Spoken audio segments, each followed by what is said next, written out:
예. 마지막 하나 더 다룰 게 이제 우리 주변 국가 중에서 최근에 이제 일본의 이제 스가 요시대로 이제 바뀌었고 또 미국에는 일부 여론조사에서는 경합 지역에서 트럼프와 바이든 간의 관계가 조금 움직이고 있다는 보도도 나오는데 지난 대선 때 전망을 잘했던 몇 사람에 해당되는 황 소장 얘기부터 들어보겠습니다. 지금 미국 대선이 이제 몇 가지 변수가 있었는데 백신 변수도 끝나버린 것 같고, 그 다음에 이제 경제 회복 변수도 끝난 것 같고, 그렇지만은 트럼프가 한 8월 시점에는 끝난 거 아니냐 이렇게 이제 8월 초까지는 전망이 됐는데, 이제 또 그 이후에 지금 미국에서 곳곳에서 그 흑인 뭐 이렇게 체포 과정에서 이제 살해 사건 이런 부분이 나오고 하면서 트럼프가 또 그 부분을 또 잘 이용을 하고 이러면서 또 선거일이 다가오니까 공화당 내부에 이제 그 백인 노동자 계층이 이렇게 좀 몰려들고 있는 것도 분명한 사실 같아요. 근데 이제 바이든이 기본만 하면 이 트럼프가 이번에는 이길 수 없는 선거인데 바이든이 좀 기본이 안 된다고. 좀 매력이 좀 없어 보이긴 하네. 연설이 잘 안 되고 또 뭐 여러 가지 또 그 집안의 행실에도 조금은 문제가 있고 그래서 안정감이 좀 떨어지는 양상이에요. 그래서 제가 볼 때는 지금 당락을 예측할 수 없는 상태로 좀 접어들었다. 현재 시점으로 봤을 때는요. 샤이 트럼프가 한 5% 된다고 보더라고요. 지금 미국에. 그래서 그 실제로 투표를 까면 겉으로는 바이든이 지금 뭐 외형적으로도 한 6, 7% 이기고 있죠. 그런데 이제 이 6개 그 경합 지역에서는 한 3% 안으로 혼전으로 들었는데 그거는 이제 트럼프가 그걸 뒤집을 수 있는 일단 관역 안에 들어왔다고 봅니다. 그렇기 때문에 미국 대선에서는 득표수가 아니라 전략적인 지역을 어떻게 이기느냐 거기만 달려 있잖아요. 그래서 뭐 6개 중에서 트럼프가 한 4개를 이겨버리면 상황이 또 바뀔 수가 있는 요소가 충분히 있는 상황이 됐다고 봅니다. 누가 되느냐에 따라서 세계 아니면 우리나라에 어떤 뭐 영향이 있을까요? 트럼프가 되게 되면 제가 봤을 때는 아마 이 정권은 지금까지는 한때는 포기하고 또 바이든 쪽에 끈을 살 때에다가 요즘 다시 또 트럼프가 될 수 있다고 머리가 복잡할 거예요. 근데 트럼프가 되면 정권한테 유리할 거예요. 저는 이 정권하고 트럼프하고는 그동안 돈을 많이 써서 그런가 라인이 좀 있다고 봐요. 별도로. 그리고 트럼프가 아마 북핵 문제를 관철시켜버리고 주한미군 일부를 철수시키는 쪽으로 갈 가능성이 굉장히 있어요. 그 기본적인 트럼프의 아메리칸 퍼스트 정책에 따라서요. 바이든이 되면 형상 유지 쪽으로 가게 될 것 같고요. 그렇기 때문에 뭐 한국의 보수 입장에서는 솔직히 바이든이 되기를 바라야 될 입장인데 지금 뭐 한국의 숙골든 정신을 못 차리고 트럼프를 무슨 하나 떠받듯이 들어가고 있고. 그다음에 일본의 이제 스가 같은 경우에는 굉장히 친한 인사인데 개인적으로 문재인을 어마어마하게 싫어하고 있다. 아베가 싫어하는 것보다 서너 배 싫어하고 있다라는 이야기가 들려오고 있어요. 그래서 아마 이 스가가 한국이 봤을 때는 뭐 아베가 물러나면서 수렴청정하고 내세운 사람이 아닌가 하고 좀 우습게 보는데 이 사람이 보통이 또 아닌 단수다라는 이야기가 있어가 상당히 장기 집권할 가능성이 있다는 이야기도 내부적으로 나오고 있어요. 조기 총선 치른이었죠. 네, 2인자로 아주 그냥 은인자중하면서 나이 어린 아베한테 이렇게 숙이면서 지금 기회를 잡아가지고 굉장히 지금 가는데 한국하고 일본하고 관계가 썩어가 있는 한은 제가 봤을 때 문정권 하에서는 뭐 정리될 가능성이 거의 없다. 현재처럼 이렇게 대면대면하게 갈 거다 이렇게 봅니다. 그 서가 총리 같은 경우가 이번에 제가 자료를 보다가 봤는데 이번 총재 선거 전까지는 흑수저의 상징이에요. 그렇게 실제 그런 게 전혀 아닌데 전혀 아닌데 분홍의 아들이었는데 불구하고 그 자기가 그렇게 안 했으면 이렇게 됐겠어요?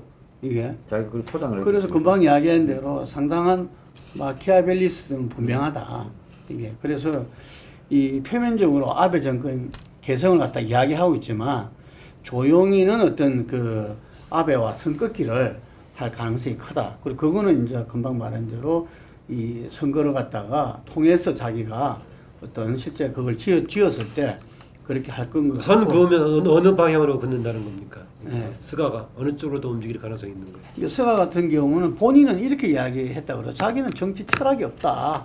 이게 감방상 할 때도 뭐 이렇게 그 정권이 바라는 방향대로 자기는 해왔다 이러는데 기본적으로는 뭐 보수적일 수밖에 없죠.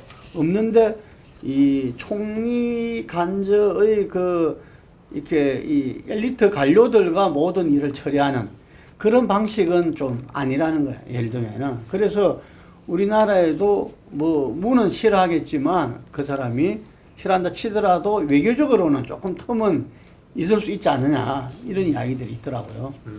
네. 그리고 트럼프 같은 경우에서는 저는 힐러리가 지난번에 한 2% 정도 이기고 300만 이기면서 선거인단에서 졌잖아요. 이게 경합 6개 중에서 다 지면서 이게 그래 됐는데 이번에도 그 비슷한 양상이 그 트럼프와 바이든 관계에서도 나타날 수 있지 않느냐 이래 가지고 근데 지금 미국 이 대선을 두고는 이게 총격전이 벌어질 우려도 많다 이런 뉴스들이 많더라고요. 그게 왜냐하면 이제 우편 투표 때문에 지금 우편 투표가 주마다 다 다르다면서 그 규정이. 그리고 어떤 데는 뭐 플로리다인가요? 이게는 대선이 지나고 나서 한참 지나고 나서 결과가 발표되는. 그러니까 당일날 발표하는 사람하고 결과하고 이게 다 우편 투표 이루어지고 나서 발표한 사람하고 이 다를 수 얼마든지 있다는 거죠. 그래서 트럼프가 지금 부정선거다, 뭐 사기 투표다, 뭐 이렇게 지금 이야기를 막 해두고 있잖아요. 근데 재미있는 건 이제 우편 투표를 많이 하겠다는 사람들이 바이든 지지자가 많고 당일 투표를 많이 하겠다는 사람 트럼프 지지자가 많다는 거죠. 근데 이게서 지금 이제 이 어느 것을 갖다가 이것이냐 저것이냐 결정할 수 있는 그 제도적으로 그 주체가 지금 모호하다는 겁니다. 이게. 미국 선거제도가 너무 모호해져 버렸어요. 네, 지금 그렇다는 불복 거죠. 시비가 굉장히 네, 김남구 대표 또 국회에 가야 될 제약된 시간이 있으니까. 예. 저는 미국 대선은 저는 조심스럽게 바이든이 이길 거라고는 생각을 예. 갖고 있습니다. 그러니까 지금 마지막 변수로 떠오른 게 이 소위 말하는 RBU 아닙니까? 루스 베이더 뭐 RBG지 긴즈버그. 이 긴즈버그 대판사가 대법원 판사가 죽으면서 지금 상당히 추모 물결이 상당히 강한데 지금 트럼프는 지금 후임 그대로 지명하겠다는 거 아닙니까? 그리고 지금 어차피 지명하더라도 그 대선 전에는 아마 통과되기 힘들 겁니다. 여러 가지 일정상. 그럼에도 불구하고 그렇게 하는 이유는 결국은 자기 지지층 모은다는 것인데 그게 오히려 더 큰 반감을 사고 있다. 그리고 또 하나는 지난번에 그 폴리티코가 이야기했던 왜 지난해 그 파리 제1차 세계대전 기념식 가고 거기 그 묘소 참배 그 어제 루즈들이다 서커들이다 뭐 그런 이야기했던 부분들 그런 부분들 하고 있는 것들이 원래 이 보수적인 관점을 지키고 있던 청들조차도 그러니까 트럼프한테 약간 실망하고 있는 그런 부분들이 있다는 거죠. 그래서 이번에 뭐 힐러리가 그런 이야기했죠. 아까 말씀하신 것처럼 상당히 지금 근소한 차로 이렇게 될 경우는 선거 자체가 완전히 엉망으로 될 수 있으니까 확실하게 이겨야 된다고 했지만 저는 미국이라는 나라가 지금 벌써 한 250년 넘게 지금 이 대통령을 뽑고 이 민주주의가 이렇게 몇 번의 고비가 있었죠. 그런데 이렇게 해온 그 저력이라는 것이 하루아침에 무너지지는 않을 거라고 봅니다. 그렇다고 한다면 저는 조심스럽게 바이든이 이길 거라고 보고 이긴다고 한다면 앞서 말씀하신 것처럼 외교정책은 상당히 현상 유지로 갈 가능성이 높다. 그렇다고 한다면 문재인 정부 입장에서는 크게 뭐 이렇게 득될 건 없지만 그렇다고 해서 손해볼 건 없다. 왜냐하면 거기도 상대적으로 조금 더 진보적인 가치를 갖고 있기 때문에 또 다른 부분에서 그걸 보완할 수 있을 거라는 생각이 듭니다. 지금 뭐 누가 이긴다 진다 그거는 제가 장담을 못했지만 박빙이다. 지금 추세로 보면은 여론조사상으로 좁혀지고 있고 선거판에 있어서는 중요 변수들이 있는데 중요 변수들이 대체적으로 이 트럼프를 괴롭혔던 변수들이 해소가 되고 있고 또 트럼프가 이 감점을 받았던 부분들은 본인의 문제, 즉 바이든 입장에서 봐서는 반사이익에 해당되는 부분입니다.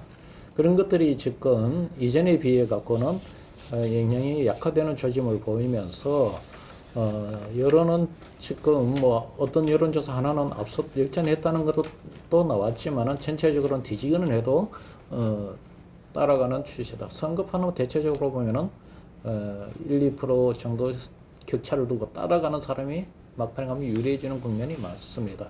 그것은 무슨 이야기가 하면은 세를 타기 때문에 그런 면이 있고요.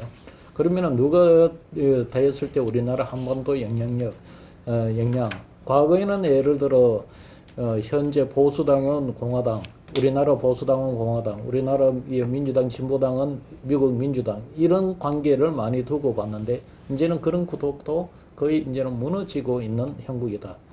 이후에 뭐 뚜렷하게 그렇게 이야기하기로는 우리나라 보수로 봐서는 굉장히 당혹스러운 지금 상황이다. 저는 그렇게 봐요. 예, 딱 시간이 약간 오버됐는데요. 그래도 시간 잘 지켜줬습니다.